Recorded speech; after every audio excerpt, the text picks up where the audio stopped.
Ciao a tutti! So, additional information po about Setetrenta 2026. Noong mga nakaraan po, nabanggit ko sa inyo ang espese det triabile at isa dito ay ang espese sanitarie o yung ating medical expenses. Pero, ang tanong, paano mo malalaman na considered as medical expenses itong mga gastusin mo? May mga dapat po tayong i-consider para malaman natin na pasok siya as det triabile. Una is may frankidya tayong tinatawag. Meron pong minimum limit na kailangan nating mahigitan, okay? Dapat po dito sa 129 euros and 11 cents ay higit po dito yung ating naging expenses, medical expenses. For example, ang SOMA o total ng iyong medical expenses. SOMA na po kasamang laboratory test, visita sa specialistika, x-ray, etc. ay 100 euros lamang. Ito po ay hindi papasok. Hindi po siya pwedeng i-apply na det triabile dahil kahit ilagay ko siya sa system, hindi po yan gagamitin sa computation. Kailangan po mahigit sa 129 and 11 cents. For example, ang total ng iyong medical expenses is 229 euros and 11 cents. The difference is 100.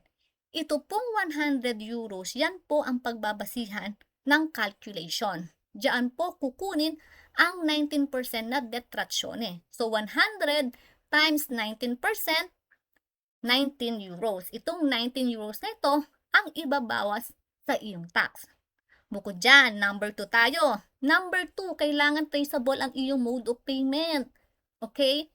Either ginamit mo is yung credit card, debit card, yung bank transfer, cheque. Pwede rin online. I do ordered online po ng mga gamot. Okay? Basta nagre-request ako ng fatura, included yung aking codice fiscale, of course. So, ayun po. Kung cash naman ang ginamit mo, kontante, okay, hindi siya qualified unless ginamit mo ito sa pagbili sa butika, sa farmaciya, okay, sa pagpapacheck up sa publikong hospital, o kung hindi man sa mga negosyo na bumili ka ng mga aparato, okay, o kung hindi man isa mga accredited na pasilidad na accredited ng SSN, okay? So, minsan kasi, pag walang posto sa publiko na hospital, papapuntamento tayo dun sa medyo private. Sa private, diciamo così. Kagaya ko, ganun ang ginagawa ko pag urgent. So, pwede rin po kung magbayad ka doon ng cash, pero usually kasi more on hindi na tayo nagamit ang cash card na, okay? Karta di debit doon na. So, ang next po is yung resibo, yung official receipt. Kailangan may copy po kayo ng inyong fatura at iskontrino.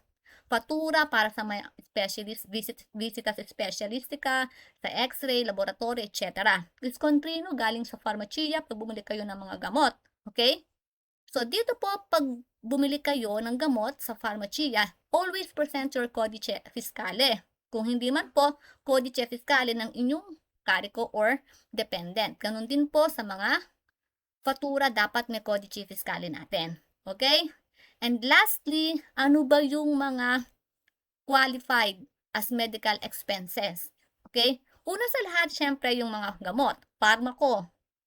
Pangalawa is yung mga medical services like yung mga laboratory test, pag-visit natin sa specialist, ecography, etc., CT scan, whatever, MRI, ganon.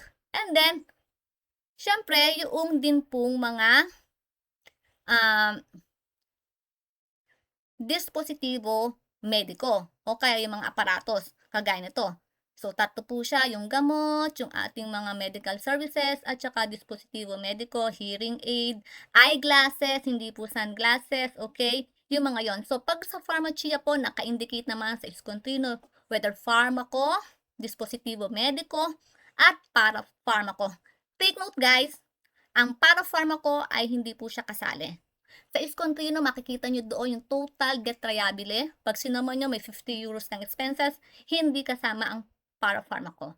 So, I hope nakatulong po ito. Don't forget to follow kasi po kalimitan yung mga messages nyo ay napupunta sa spam folder o kaya sa message request. Minsan, walang reply button or paulit-ulit lang po yung tanong, hindi ko po kayang sagutin isa-isa wherein yung sagot po ay nakapost na po sa aking wall. So, kung may further questions po kayo, mag-comment lamang po kayo at yan na po ang magiging topic ko sa susunod. So, God bless everyone and I hope nakatulong ang video na ito.